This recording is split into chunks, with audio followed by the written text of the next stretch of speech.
నమస్కారం. ఆలోచన అమృతానికి స్వాగతం, సుస్వాగతం. సికింద్రాబాదు జిల్లా కేంద్రం చేయాలని, సికింద్రాబాద్కు కార్పొరేషన్ చేయాలని బీఆర్ఎస్ ముఖ్యంగా తలసాని శ్రీనివాస యాదవ్ గారు ఒక పెద్ద ధర్నా తలపెట్టారు. దానికి కేటీఆర్ కూడా హాజరయ్యారు. తెలంగాణ అస్తిత్వాన్ని నాశనం చేస్తున్నది కాంగ్రెస్ ప్రభుత్వం అని చెప్పి, ముఖ్యంగా తెలంగాణ అస్తిత్వాన్ని నాశనం చేస్తున్న పాటు పెద్ద ఎత్తున కొన్ని లోగోస్ మార్చింది. సికింద్రాబాద్ను అస్తిత్వం లేకుండా చేస్తున్నారని ఆరోపణ చేస్తున్నారు. మంచిదే. ఇప్పుడు సికింద్రాబాద్ జిల్లా చేయడం అనేది, అట్లానే సికింద్రాబాద్ కార్పొరేషన్ చేయాలి, దాంతో పూర్తిగా ఏకీవిస్తున్నాను నేను. కానీ ఈ పాపంలో భాగస్వామి ఎవరిది? ఇవాళ కాంగ్రెస్ నిందిస్తున్నా, ఈ బీఆర్ఎస్ కూడా, ఈ టీఆర్ఎస్గా ఉన్నప్పుడు కానీ బీఆర్ఎస్ కానీ ఏం చేసింది? 1,000 అడుగు చూపెడితే మరి 4,000 ఇటువైపు ఉంటున్నాయి కదా అనే దాన్ని మనం గమనించాల్సిన అవసరం ఉందంటున్నాను నేను. ఎందుకంటే ఈ ద్రోహానికి కారణం ఎవరు? ఈ పాపానికి కారణం ఎవరు? ఈ పాపానికి బాధ్యులు ఎవరంటే, మొట్టమొదటిగా ఇప్పుడు కాంగ్రెస్ చేస్తున్న దాన్ని ఎండగడతాను. కానీ కాంగ్రెస్ చేసే కన్నా ముందు ఆరోపణ చేస్తున్న బీఆర్ఎస్ చిత్తశుద్ధిని ప్రశ్నించాలి. మొట్టమొదటి ఒకనాడు జిహెచ్ఎంసీ 2008లో ఎప్పుడైతే 7లో ఏర్పడ్డదో రాజశేఖర రెడ్డి గారు ముఖ్యమంత్రిగా ఉన్నారు. అప్పుడు గతంలో Hyderabad MCh municipal corporation of Hyderabad ఉంటే, దానిలో రంగారెడ్డి జిల్లా నుంచి 10 మున్సిపాలిటీలు, అట్లాగే మనకు పటాన్చెరు, రామచంద్రపురం ఉమ్మడి మెదక్ జిల్లా నుంచి 2 తీసి 12 కలిపి అప్పుడు జిహెచ్ఎంసీ ఏర్పాటు చేశారు. అంతకుముందున్న వార్డులన్నీ మన ఎంసీహెచ్లో 100 ఉండేది. 100 వార్డులో ఓల్డ్ సిటీ సికింద్రాబాద్, హైదరాబాద్ జంట నగరాలు ఉండేది. ఇటు పక్క తార్నాక దాటితే రంగారెడ్డి జిల్లా ఉప్పాల అవన్నీ కూడా అటు చుట్టూ రంగారెడ్డి జిల్లా, మధ్యన హైదరాబాద్ జిహెచ్ఎంసీ ఉండేది. దాన్ని ఎప్పుడైతే గ్రేటర్ హైదరాబాద్ చేసినారో, అవన్నీ నేను చెప్పిన 10-12 మున్సిపాలిటీలు చేసినప్పుడు 50 వార్డులే పెంచారు. 100 ఉంటే 150 చేసిండు. ఆ 100 వార్డులను ఈ 50 వార్డులు కలిపి అంతటా విభజిస్తే బాగుండేది. కానీ పాత హైదరాబాద్లో ఉన్న ఎంసీహెచ్లో ఉన్న 100 అట్లాగే ఉంచి, వాటిని చిన్న చిన్న వార్డుగా విభజించి ఇటు పక్కన మాత్రం మిగతా 50ని చుట్టుపక్కల ఉన్న శివారు ప్రాంతాలు పెంచారు.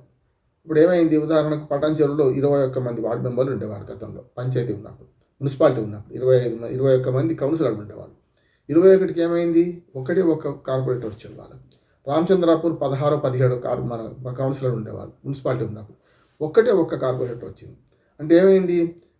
కోర్ హైదరాబాద్లోనేమో 20,000కు ఒక వార్డు, ఏది కార్పొరేటర్ వార్డు. ఇట్లాంటి శ్రీలింగంపల్లి దానిలో 60,000కు 90,000కు ఒక వార్డు తయారైంది. అంటే ఎక్కువ జనాభా ఉండి శివారు ప్రాంతాల్లో 50 పెరిగినాయి. తక్కువ జనాభా ఉన్నదాన్నేమో ఓల్డ్ సిటీని 20-25,000కు ఒక వార్డు చేసి అన్యాయం చేసిండు. పోనీ రాజశేఖర రెడ్డి ఆ పని చేసిండు అనుకుందాం. తర్వాత వచ్చిన తెలంగాణ వచ్చిన తర్వాత కాంగ్రెస్ టీఆర్ఎస్ వచ్చింది కదా. మరి కేసీఆర్ గారు 2 అవకాశాలు వచ్చినాయి. ఇప్పుడు 2015లో మున్సిపల్ ఎన్నికలు జరిగినాయి. 2016లో ఒకసారి మున్సిపల్ ఎన్నికలు జరిగినాయి. తర్వాత 2021లో ఒకసారి జరిగినాయి. అప్పుడు ఈ వార్డుల సంఖ్య పెంచవచ్చు. అప్పుడే హైదరాబాద్ కార్పొరేషన్ వేరే పెంచవచ్చు. ఎవరు వద్దాని లేదు ఆయన అయితే. కానీ అదే 150తో అని ఎప్పటిదాకా కొనసాగింది? ఇప్పటిదాకా 150 కొనసాగుతున్నాయి. అంటే ఇప్పుడు కాంగ్రెస్ ప్రభుత్వం వచ్చినాక ఏం చేసిందంటే, ఈ మొన్నటి 3 నెలల క్రితం మొత్తం ఔటర్ రింగ్ రోడ్ లోపల ఉన్న అన్ని కలిపి ఇవాళ గ్రేటర్ బృహత్ హైదరాబాద్ కార్పొరేషన్ ఏర్పాటు చేసింది. దీన్ని 3 చేస్తూ ఉంటున్నారు. అంటే పంచపాండవులు ఎంతమంది అంటే, కమిషనరేట్ ఏమో 4, మున్సిపాలిటీ కార్పొరేషన్లు 3, జిల్లాలు 2, జిల్లాలు 3. అంటే రకరకాలుగా ఒక పద్ధతి లేకుండా పాడు లేకుండా చేస్తున్నారు. దీని ఏంటంటే, ఇవాళ బీఆర్ఎస్ చేస్తున్న ఉద్యమానికి 1,000 ఇటు చూపెడుతున్నారు. 4,000 వాళ్ళ దిక్కు. ఎందుకంటే 2016-2021లో మీరు కలిపితే ఎవడు వద్దనరా? లేకపోతే హైదరాబాద్ సికింద్రాబాద్ కార్పొరేషన్ వేరే చేస్తే ఎవరిని వద్దనరా?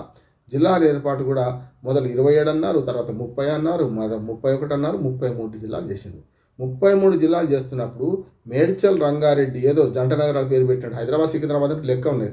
మేడ్చల్ అటు, మన మల్కాజ్గిరి ఇటు, ఇది తూర్పు, అది పడమర, ఈ 2 కలిసి ఒక జిల్లా అన్నాడు. రంగారెడ్డి జిల్లా విభజించినప్పుడే మీరు చేయాల్సిన పని ఏంటంటే, పడమటి రంగారెడ్డి జిల్లా మొత్తం రంగారెడ్డి జిల్లాకు చేసేసుకుని, ఉత్తరం ఉన్న మన తూర్పు దక్షిణ రంగారెడ్డి జిల్లాను మొత్తం అంతా రంగారెడ్డి చేసేసి, ఉత్తరానికి ఉన్న సికింద్రాబాద్నే అప్పుడు జిల్లా చేస్తే అయిపోయేది కదా. ట్యాంక్ బండ్ ఇవతల జిల్లా, ట్యాంక్ బండ్ అవతల జిల్లా ఉంటుంది. గతంలో ఎంసీహెచ్ పుట్టక ముందు మొట్టమొదటి చూసుకుంటే హైదరాబాదు, చాదర్ఘట్ వేరు మున్సిపాలిటీస్ ఉండే, హైదరాబాద్ సికింద్రాబాద్ వేరు మున్సిపాలిటీస్ ఉండే, జూబ్లీ హిల్స్ వేరే మున్సిపాలిటీ ఉండే. ఇవన్నీ కలిపిన తర్వాత కదా గ్రేటర్ హైదరాబాద్ అయింది, మన ఎంసీహెచ్ అయింది. ఎంసీహెచ్ తర్వాత మళ్ళీ గ్రేటర్ హైదరాబాద్. ఇన్ని పరిణామాలు జరిగినప్పుడు చూసుకుంటే సికింద్రాబాద్ హైదరాబాద్ వేరు వేరు సికింద్రాబాద్ మున్సిపల్ కార్పొరేషన్ వేరు, హైదరాబాద్ మున్సిపల్ కార్పొరేషన్ వేరు, చాదరగట్టు వేరే ఉన్నప్పుడు, జూబ్లీహిల్స్ వేరే ఉన్నప్పుడు మరి ఇవన్నీ కలుపుకుంటూ వచ్చాం కదా. ఇప్పుడైనా చేయాల్సింది ఏంటంటే బీఆర్ఎస్కి 2 అవకాశాలు వచ్చినాయి. ఒకటి, జిల్లాల ఏర్పాట్లో సికింద్రాబాద్ జిల్లా చేస్తే ఎవ్వరు చేయబట్టి ఆపలే, కేసీఆర్ గారిని ఎవరిని ఆపలే. ఆనాడు చేస్తే ఎవరు వద్దలేదు, అది చేయలేదు. పోనీ కార్పొరేషన్లు వేరు చేస్తారని ఎవరు వద్దలే కదా. ఇప్పుడు వీళ్ళు చేస్తున్న పనిలో అసంబద్ధత ఎంత ఉంది.